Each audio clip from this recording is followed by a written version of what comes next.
All right, everybody. Thanks for watching again. My name's Hawk. I'm your host on this page. It is Monday, August 18th. As always, if you like this video, please click like, leave a comment, subscribe to my page. That is free. And if you subscribe to my page, then I'll be able to afford to quit my job and do this full time, which is what I really want to do. So please, please, please subscribe to my page. That would make me extremely happy. Would also make my brother Falcon happy. And if I can actually earn some money doing this, that would obviously make my girlfriend Raven happy about this as well. Anyway, today is Monday, August 18th. Couple 3 days ago on Friday, we saw Donald Trump's meeting with Vladimir Putin in Alaska, where Donald Trump demonstrated to the entire global community that he is a beta cuck power bottom for Vladimir Putin. The photos that were taken after their meeting of the two of them like shaking hands and sitting next to each other were the most pathetic photographs I've ever seen in my entire life of two grown adult men. Vladimir Putin looked like an alpha male, and Donald Trump looked like a broken little boy. Those photos were really pathetic. I mean, he was like slumped over and his head was down. It was sad. It was embarrassing. It was embarrassing as an American to see the president of the United States just supplicate himself like that to an enemy of the United States. All because Donald Trump thinks Vladimir Putin is cool. It was sad and pathetic and disgusting and gross. Putin handed Donald Trump's ass to him. And Donald Trump was like, yes, daddy, yes, daddy. Oh, God, daddy. Oh, daddy. Oh, God, daddy. It was fucking gross, man. But anyway, there's an article by Tom Nichols in today's Atlantic magazine. This was published today. It's entitled Trump Buys More Time for Putin. Subtitled, The Meeting at the White House Today Yielded Little Progress Toward Peace, but it could have been far worse. Tom Nichols, he's a civilian, but he taught at the War College for the military, training officers for something like 25 or 30 years. And he has lived in Russia. He's a specialist or an expert, I think, when it comes to Russia. He's a great writer. He's a great author. I appreciate his thinking and his perspective. So his article starts out as follows. The fallout from Donald Trump's summit in Alaska with Russian President Vladimir Putin last week continues to grow. On Friday, Trump flew to an apparently impromptu meeting with Putin, shaming America by greeting like an honored guest the man who has ignited the largest war in Europe since Hitler. The whole misbegotten summit was likely driven more by Trump's desire to change the news cycle, especially after several weeks of anger from his own base about the Jeffrey Epstein files, than by any real chance at securing an agreement between Russia and Ukraine. Ukraine wasn't even invited. They weren't involved. Zalinski wasn't there. It was Trump and Putin in Alaska. Donald Trump, for the second time this year, invited an indicted war criminal to come to the United States. The first time was the second week in June when Bibi Netanyahu came, and the main difference between that visit and Vladimir Putin's visit was that this time with Vladimir Putin, there weren't a dozen or more Democratic senators clamoring to get their photo taken with Vladimir Putin, like clamored to get their photo taken with indicted war criminal Benjamin Netanyahu in early June. Democrats' support for Israel and the money that they take from AIPAC are going to be a huge fucking campaign issue in the midterms. They just don't realize it yet, but it's going to be. Anyway, continuing on with the article.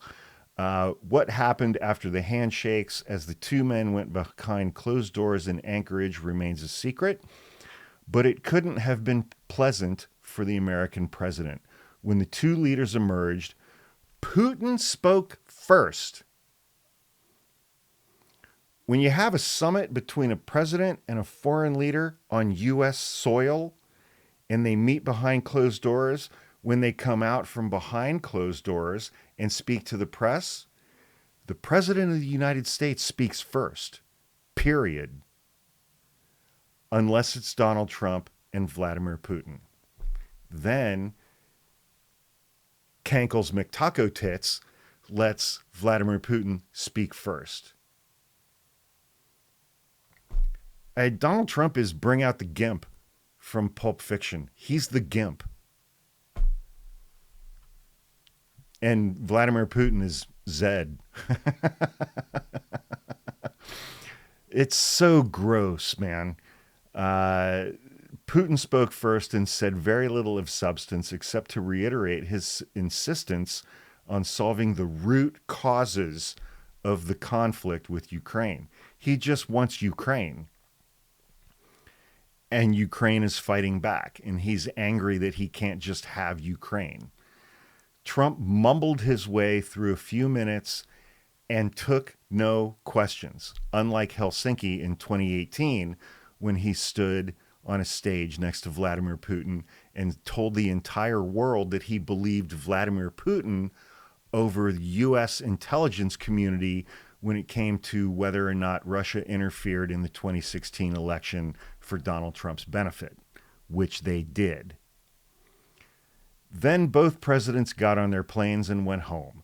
Later, a haggard Trump, his diaper filled from a long plane trip, tried to put a happy face on the failure in Alaska. On Friday night, he quietly told Sean Hannity that Zalinski has got to take Putin's deal, implying that the United States was endorsing Putin's demand to freeze the front lines and partition Ukraine. It's illegal, okay? It is illegal for Vladimir Zalinski to agree to give up territory. Oh no! Someone flagged my TikTok live for harassment and bullying of Donald Trump. Which reminds me, right now is a perfect time for me to say fuck Donald Trump and fuck you for voting for him. It is in Ukraine's constitution that no leader of Ukraine or no politician in Ukraine or no political party in Ukraine can agree to give up Ukrainian territory to another country. That's in their constitution. He can't do it. Such an arrangement would give Russia some breathing space while leaving it free to attack again in the future. That's also a critical point. Let's say that Donald Trump and Putin had reached an agreement in Alaska on Friday to end the war in Ukraine. What assurance does Ukraine have that Russia is actually going to stick to that? My theory is that if that had happened, Vladimir Putin would have agreed to abide by that for 6 months, a year, 18 months, and then he would have started the war again, because Putin is not going to let go of taking the entirety of Ukraine. He's not going to give that up. He's not going to walk away from that. Excuse me. He has almost fully converted the economy in Russia to a wartime economy, building weapons, building drones, building planes, building equipment for soldiers. That's almost the entire economy in Ukraine right now, except for their oil and gas exports, which are heavily sanctioned for most of the free world. Putin's not going to give up on this. He just isn't. Going back to the article, Trump's attempt to spin the Anchorage meeting, however, did not sway Zalinski or several European leaders who, in an extraordinary show of diplomatic concern, all accompanied Zalinski to the United States to meet with Donald Trump today, Monday. In contrast to Zelensky's previous visit to the White House, when he arrived alone to be ambushed and insulted to his face by Donald Trump and his sidekick, that little couch fucker, J.D. Vance. This time, the Ukrainian president came to town accompanied by the leaders of 5 NATO nations, along with the NATO Secretary General and the President of the European Commission. The Alaska summit was never a good idea, especially without some signal from Putin that he was actually ready to stop the killing. But the response from European leaders is the clearest evidence yet that Trump was on a path to selling out Ukraine to the Kremlin. And this affects all of Europe. And that's why all of these European leaders came to the United States today with President Zelensky. Back to the article. Fortunately, someone at today's meeting appears to have talked Trump out of the idea of trading land for a temporary peace, and especially encouraging change because the White House already had a map of Ukraine in the room that seemed to be color-coded, almost perfectly in line with Putin's wishes. When the group discussion concluded, Trump called Putin and then issued a somewhat scrambled statement on Truth Social in which he said that he had gained the Russian dictator's assent agreement for a bilateral meeting between Putin and Zelensky. Zelensky better take some armed guards with him to that meeting with Putin. I'm just saying. Zelensky's safety at that meeting is going to be guaranteed by who? Putin and Trump? Are you kidding me? Still, it could have been worse. The Europeans for now seem to have moved Trump away from a land for peace deal in which a grim handover of Ukrainian territories and people who live in them would have been followed by haggling with Putin over what a security guarantee means. At the least, the mini NATO delegation achieved the minimum goal of stopping Trump from announcing some screwball plan to give Putin chunks of somebody else's country, and of kicking the can down the road while promising more talks averts an American-imposed partition of Ukraine. That's good news for Kiev. Trump did, however, buy time for Putin, who has never been in much of a hurry for a peace deal as Trump. Donald Trump has no fucking cards. That's the title of Ann Applebaum's article, which I'm going to read when I'm done recording this. Donald Trump has no cards. Donald Trump has nothing that Donald Trump has nothing that Russia wants or needs, because Putin knows that Donald Trump is putty in his hand and he can do whatever he wants to Trump. And Trump will be, again, he'll be like, yes, daddy. Yes, daddy. Oh, God, daddy. Oh, God, daddy. Yes, daddy. It's fucking gross.